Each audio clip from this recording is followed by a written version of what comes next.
Yo, what is up guys, Ghost here, and today we've got a lot of big news for Battlefield 2042 to go over. One of the major pieces of news being that David Sirland, the golden boy of Battlefield, has returned to work at DICE. We're also getting a bunch of fantastic vehicle changes that have been a long time coming and endlessly requested by the community. And then of course we had the manifest patch yesterday, so there's a lot to go over here. Before we get started though, make sure you're subscribed so you don't miss out on any future Battlefield videos. Thank you guys so much for your support lately. You've been absolutely smashing it out of the park. So, David Sirland has returned. Just hours ago, he posted on Twitter saying, "Well, hello again Battlefield community, I'm back.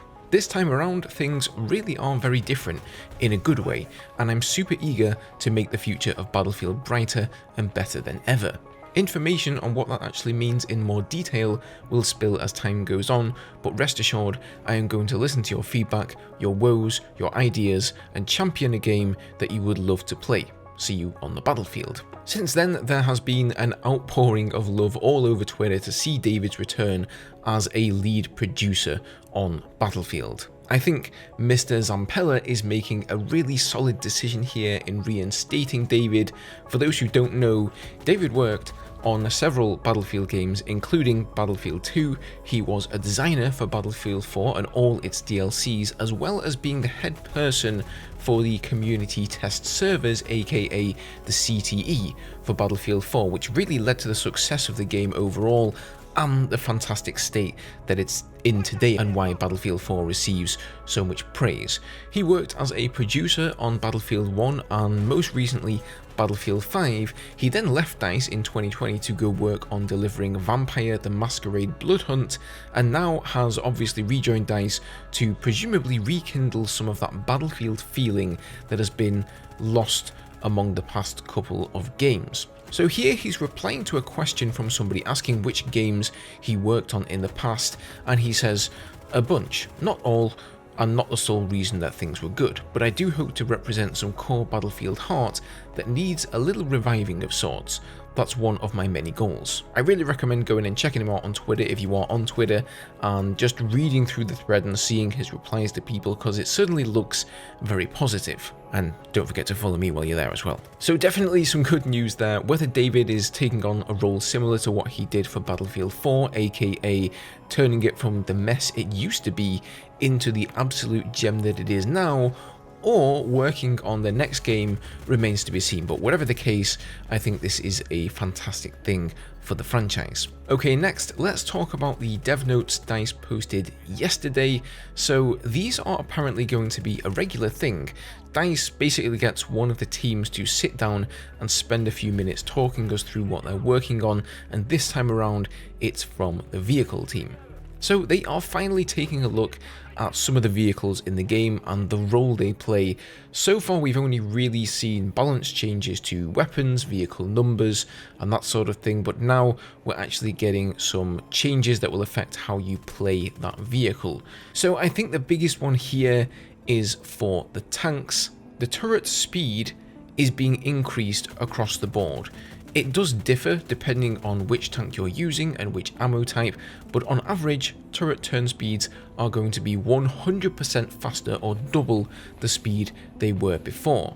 I think this is a fantastic change. Personally, the slow turret turn speed that was introduced in Battlefield 5 meant that tanks could no longer aggressively assault a flag for fear of being surrounded by infantry wielding explosives, which sort of led to the gameplay that we typically see today from tanks, where they just sit back on a hill and snipe targets from a distance, but don't really get in there properly and support their infantry. There are exceptions in Battlefield 2042, of course, and MAV with a bunch of gunners who don't have to deal with turret turn speeds makes a great flag capping vehicle, but the main battle tanks, they just never really stood a chance. Obviously, whilst it is a 100% increase here, that is not going to eliminate the turret turn speed completely, so it won't be like it was in BF4 where you can turn your turret as fast as you can aim. Now, on top of that, tanks are going to receive APS, aka the Active Protection System. This was, of course, a standard option in previous games like Battlefield 4. We've already got it on the Tor Railgun tank and the Ram from Season 2, and now it's coming as an option for the main battle tank. I think the thought process here was the same. It allows you to get into a dicey situation, pun intended, on a flag with lots of infantry and actually survive for a few seconds before being instantly killed by C5 or recoilless M5s. Now, up in the skies, we've also got some, quote, legacy features returning for the jets and the helicopters. The first one being under radar. So again, this was present in previous games like Battlefield 3 and 4. Whilst you're flying below 30 meters, you will be unable to be locked onto by enemy vehicles. So to clarify, the enemy AA missiles can still lock you on at this altitude, at any altitude, but enemy vehicles won't be able to. So this change in my eyes is made to give vehicle versus vehicle dogfights a bit more skill. Sometimes if the enemy heli or jet has lock-on missiles and you don't because you've taken AGMs, for example, to deal with the ground, they're always going to have an advantage over range, and you may otherwise lose to a very inexperienced pilot where really you probably should have won. But now you've got a tool to combat those vehicle AA missiles with. You can just fly down, hug the ground, and if you're a good pilot, hopefully you won't crash. And the other big change here is the height limits for helicopters. So jets will continue to be unrestricted in how high they can fly up to the maximum ceiling, but helicopters will have a new lower ceiling, meaning that if you've got a stealth heli bombing the battlefield out of lock-on range super high in the sky, or one of those transport helis who likes to spam the 50mm cannon from up high, they will be very susceptible now to a top-down strafe from a jet, as it was in previous games. So as DICE said themselves, helping to reintroduce that rock, paper, scissors vehicle gameplay that was perfected in Battlefield 4.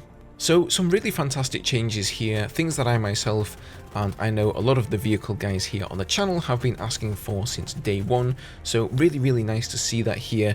I can't help but feel that these changes coming along with the announcement that David Sirland is rejoining the team is not a coincidence, but in any case, things are looking up for the vehicle play.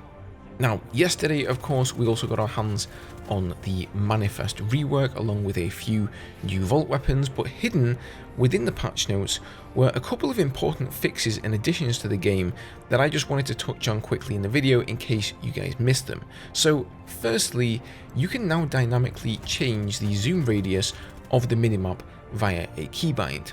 I believe this keybind is N on PC. I haven't checked it out yet, but that's what it used to be. I guess for console users, this was never a thing and it just automatically scaled. But if you're playing on PC, you can now zoom your minimap in and out a bit like you could in previous games. And the bigger change here is actually to the Nightbird physics. So they've lowered the ground pull effect and tweaked the force, which means that the Nightbird should feel a little bit more responsive now.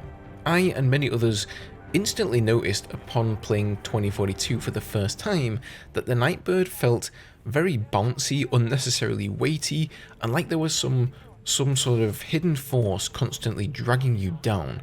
So it sounds like that's what DICE have reduced, and hopefully it's going to feel a whole lot better now. Also, super last thing here, Temporial actually dug up a few new skins that are currently in the game files, and these new skins are actually part of the mid-season event, so the fact that these are in the game files could mean that that mid-season event is closer than we think, maybe even next week or the week after that, hopefully somewhere prior to Christmas at least.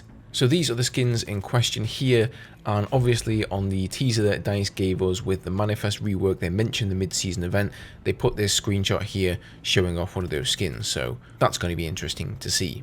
Now, I haven't actually had a chance to try the new patch out for myself. It's just been a very busy week for me, so I'm going to go jump in there right now, and who knows, perhaps I'll see some of you guys on there as well. As always, thank you for watching the video, subscribe for more Battlefield, and I'll see you guys later.